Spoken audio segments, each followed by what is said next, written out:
Welcome to R J V N channel. ಈಗ ಆಂಬೋಡೆ ಹೇಗೆ ಮಾಡೋದು ಅಂತ ತೋರಿಸ್ಕೊಡ್ತಾ ಇದ್ದೀನಿ ನಿಮಗೆ. ಇದಕ್ಕೆ ನಾನು ಈ ಕಡಲೆಬೇಳೆನ ಒಂದು 1 ಅವರ್ ನೆನೆಸ್ಕೊಂಡಿದ್ದೀನಿ. ಅದಕ್ಕೆ ಸ್ವಲ್ಪ ತೆಂಗಿನಕಾಯಿ ಹಾಕಿದ್ದೀನಿ. ತೆಂಗಿನಕಾಯಿ, ಉಪ್ಪು, 3 ಖಾರಕ್ಕೆ ತಕ್ಕಷ್ಟು ಮೆಣಸಿನಕಾಯಿ. ನಾನು 3 ಮೆಣಸಿನಕಾಯಿ ತೊಗೊಂಡಿದ್ದೀನಿ. ಆಮೇಲೆ ಸ್ವಲ್ಪ ಕೊತ್ತಂಬರಿ ಸೊಪ್ಪನ್ನ ನಾವು ಹಾಕಿದ್ರೆ ಅದು ಟೇಸ್ಟ್ ಚೆನ್ನಾಗಿರುತ್ತೆ. ಸ್ವಲ್ಪ ಕೊತ್ತಂಬರಿ ಸೊಪ್ಪು ಇದಿಷ್ಟನ್ನು ಹಾಕಿ ನಾವು ರುಬ್ಕೋಬೇಕು, ಗಟ್ಟಿಯಾಗಿ ರುಬ್ಕೋಬೇಕು. ಸ್ವಲ್ಪ ನೀರು ಹಾಕಿದ್ದೀನಿ, ತುಂಬ ನೀರು ಹಾಕಬಾರ್ದು, ಸ್ವಲ್ಪ ನೀರು ಹಾಕಿ ರುಬ್ಕೋಬೇಕು.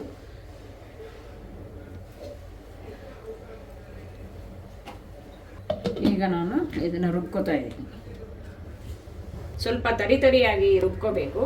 ಇದಕ್ಕೆ ಸ್ವಲ್ಪ ನಾನು ಒಂದು ಚಿಟಿಕೆಯಷ್ಟು ಅಕ್ಕಿಯನ್ನು ಕೂಡ ಹಾಕಿ ನೆನೆಸಿದ್ದೀನಿ, ಗರಿ ಬರಲಿ ಅಂತ.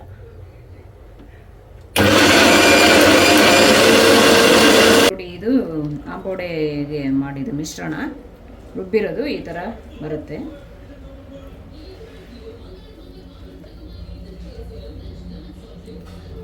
ಇದನ್ನು ನೀವು ವಡೆ ಥರ ತಟ್ಕೋಬೋದು. ಈಗ ಎಣ್ಣೆ ಕಾದಿದೆ. ನಾನು ಆಂಬೋಡೆ ಕಡಲೆಬೇಳೆ ವಡೆನ ಬಿಡ್ತಾ ಇದ್ದೀನಿ. ನೋಡಿ, ಇದು ಸ್ವಲ್ಪ ಕೆಂಪಗಾಗೋವರೆಗೂ ನಾವು ಅದನ್ನು ಹುರಿಬೇಕು.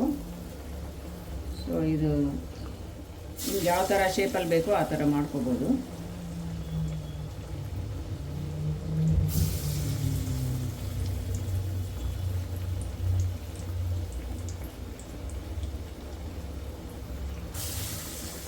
ಈ ಥರ ಬ್ರೌನ್ ಕಲರ್ ಆದಮೇಲೆ ವಡೆನ ತೆಗೆದ್ಬಿಡ್ಬೇಕು.